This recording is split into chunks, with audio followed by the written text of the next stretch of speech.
Welcome to the Middle East Unfiltered, where we go beyond the headlines to explore the people, cultures, and stories that shape the region. Today, we're honored to be joined by Giulia Hazima, an Israeli Druze educator, researcher, and advocate. With a background in archaeology, journalism, and communication, she has dedicated her work to preserving and sharing the history and the heritage of the Druze community. The Druze are one of the Middle East's most unique and lesser known communities with deep traditions, a rich history, and a vital role in the region's past, present, and future. In this conversation, we'll talk about Julia's personal journey and, most importantly, hear her perspective on the recent violence in Sweida, how the Druze community is coping, and what the future might hold. Julia, thank you so much for joining us. It's a real privilege to have you on our show. Hello. Thank you for having me too. Thank you. So, Julia, can you please update us, share updates, figures on how many Druze were killed during the recent violence in Sweida, especially in the in this July's clashes? And if you can break down how many civilians, fighters, women, and children were murdered? As most of us know, there have been a genocide and massacre and ethnic cleansing happening in southern Syria, in Suwayda, against the Druze community. It's a minority, Middle Eastern minority, to be more specific. And there are about 700,000 Druze living inside Suwayda. Unfortunately, the exact numbers of the dead bodies found so far by the massacre is not determined.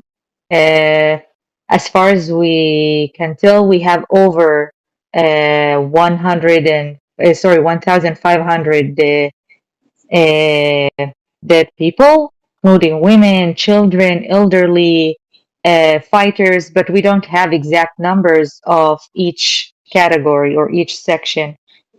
Um, so far, there are about 32 villages in Sweida that got captured, and the Druze in Sweida can't even go there, enter the villages, and retrieve all the bodies from there. So we're still counting bodies, unfortunately. It's catastrophic there.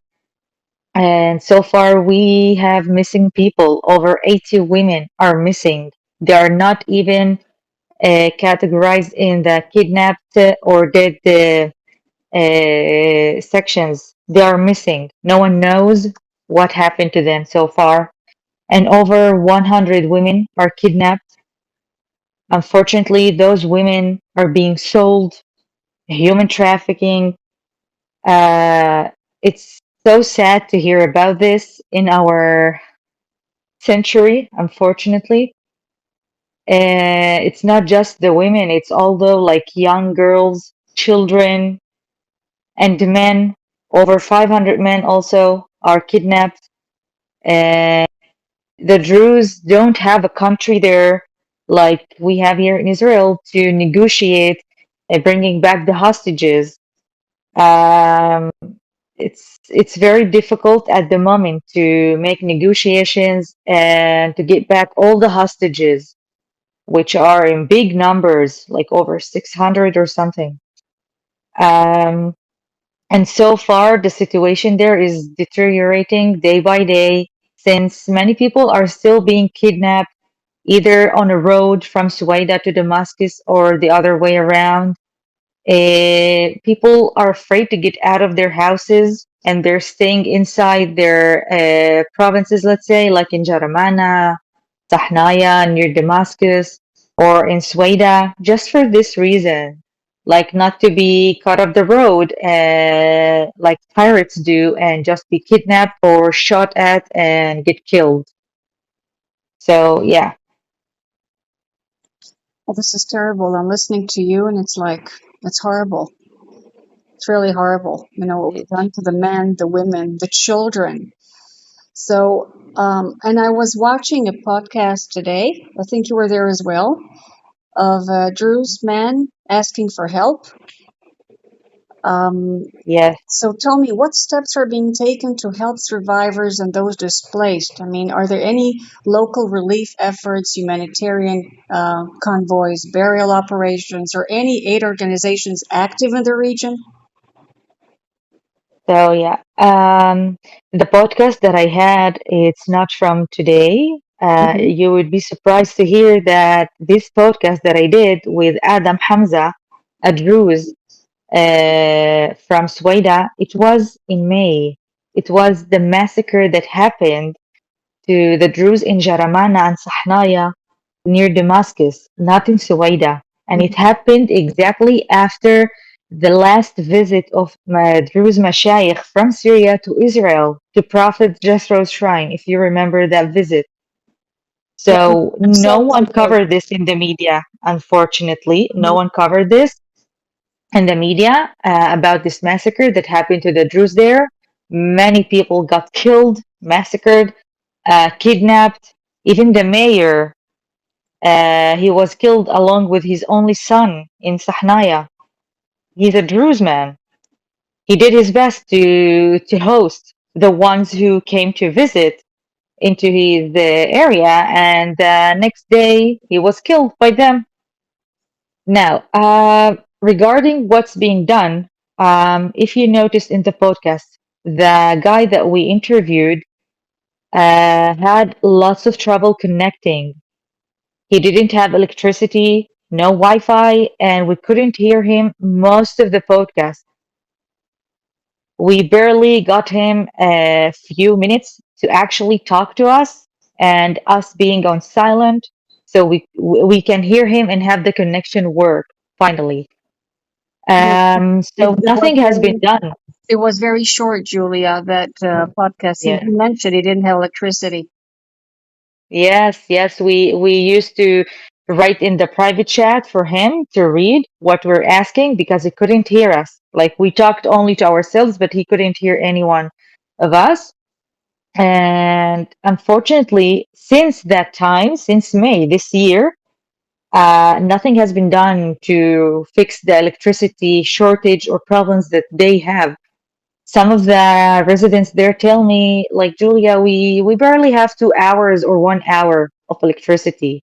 And some regions, they live without electricity or Wi-Fi. They are used to it. They tell me, okay, this is the last message that we're gonna send you. We're gonna be off for 2 or 3 days. So don't be worried if you don't hear from us. We're just going to a region that has no connection, nothing, like the old days, unfortunately. We try to reach out for many organizations like Elon Musk. We try to reach the SpaceX to have uh, any help that we can reach um, to help them fix the electricity, but no, nothing. Unfortunately, we saw many documentations coming from the ones who are committing the massacres against the Druze, which are the Syrian regime, HTS, Hayat Tahrir al-Sham, and you have the general security or public security, and then you have the Bedouin tribes, which are all collaborating together, and many documentations have been spread around of them getting orders from the Al-Julani's regime. It's instruction given to them, and even some boys, like they are still in school. They were born in 2008, 2009, and it was horrible to hear them speak and say in which year they were born. Like they're still kids to me, being bribed to have $300 and just go kill some Druze in Sweida, and they would do it for $300, unfortunately. So on this matter, they cut off the power and electricity from Suwayda region. They tried to cut off the water and also poison the water wells in the villages that they captured, and they besieged all of Sweida. So no humanitarian aid was possible to reach Sweida accordingly. So far, we know about less than 5% of having this humanitarian aid enter Sweida. It means that thousands upon thousands still don't have enough food, enough water, essentials to in order to survive. And over that, medications. They have a shortage of medications. So unfortunately, we lost a few uh, women this week and the past week because they couldn't receive their medications on time, insulin injections. Someone who had a shock from the mortar shells that they had near their houses by the attacks that happened, and no one could treat them because they had diabetes and high blood pressure, etc. So the only country that is trying to help and fix this is Israel.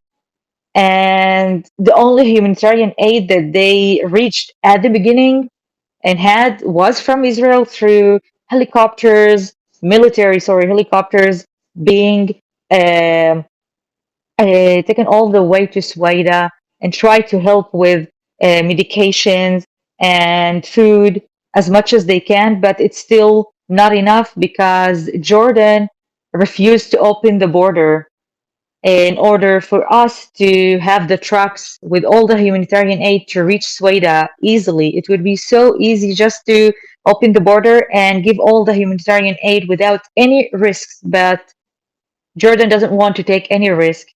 And now the mission is so hard to get all the humanitarian aid on time. And it's only Israel that is trying to help on that matter. After that, we heard many voices coming from the Kurds. SDF tried their best to also send the humanitarian aid to the Druze, but unfortunately, some of the aid was given back by the ones who blocked the roads for Sweida. And then you have the Syrian Red Crescent, who also had the approval after so many rejections from the regime to transfer the humanitarian aid to Sweida that came from the Druze in the diaspora, uh, whether in the USA or Australia. So this is the only thing that they tried to do, giving less than 5% humanitarian aid while deliberately starving the whole region there and cutting off power, water, essentials that they need for survival, and still capturing the villages after the ceasefire deals that Tom Barak imposed, let's say, on both sides to have, but they didn't follow this deal and they breached they violated the ceasefire deal so many times by attacking Sweida over and over again and still trying to capture villages and not listening to any orders so far.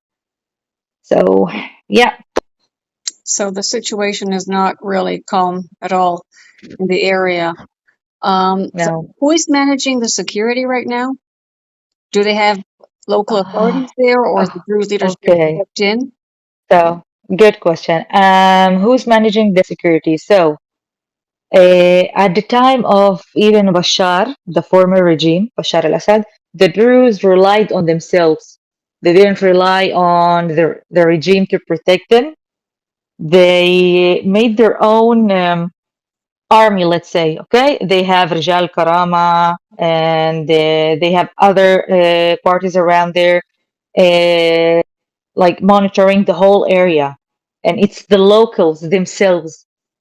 It doesn't matter the age. You have elderly, you have the youth, and you have even children taught to protect their own houses, their own area. So they have some checkpoints all over Sweida to monitor the area and do night shifts, day shifts, and this is how they're living so far. You have students who are supposed to study for their diploma and everything, but they put that on hold in order to have those night and day shifts to protect the area. So they are their own. army, their own military. And that's actually sad when the people of the land or the citizens have to protect themselves from the country they live in, from the regime that is ruling them. It says a lot about this regime, this one and the previous one. And tell me, Julia, are there any hopes for stability if you're looking towards the future, like the near future? Are there any hopes for stability or reconciliation or autonomy for the Druze in Sweden or risks of renewed violence? Stability. I don't see that happening. I tell you why. For many reasons. First, the Druze in Sweida, who are indigenous of the land, are being killed just for being Druze, for not being Muslims, for being different, uh, and having this mentality among the majority in the region, and them not trying to have any sort of reformation or apologies to the atrocities they have done, not just to the Druze, to the Alawites, Yazidis. You got over 500,000 Yazidis, sorry, killed, and no one talked about it in the media. Um, so, like, they have to acknowledge the existence and the right for the minorities. I hate, by the way, to call ourselves minorities, but it is what it is, for them to exist in the country, to live as human beings, to be seen there in the area and not to be massacred just based on their religious beliefs or political beliefs. So I don't see any stability at the time if this doesn't change and doesn't come from the ones committing those crimes, those war crimes. So at the moment, the only option, as far as I can see, is for them to have autonomy at some point, but also to have some protection, whether from the USA or Israel, because I don't see the Druze being alone or managing it alone. There has to be an someone that will reach a helping hand for them and to cooperate with, not only for their own sake, also for the benefit of the other countries that want to help, like Israel. They live so close to our border, and it would be beneficial for them and for us to work together on this matter. What should the world be paying attention to right now, Julia? Paying attention to that. Don't say this will not happen to me because it will. Even if you think that this is far away from you, it's so close and it's spreading everywhere. This mindset of terrorism that is roaming around the Middle East, it's not just here. It's found everywhere, unfortunately. And it's just a matter of time that what is Israel and all the minorities in the Middle East are fighting alone is going to happen to the rest of the world if they don't wake up so soon and fight this before it's too late. I agree. Yep, the world needs to wake up.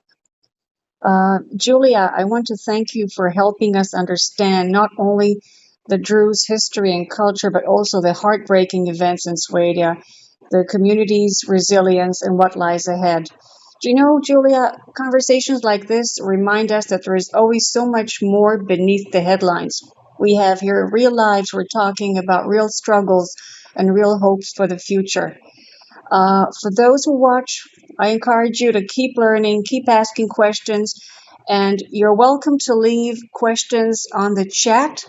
So when we have our next session with Julia, if we have the time, so Julia can answer those questions.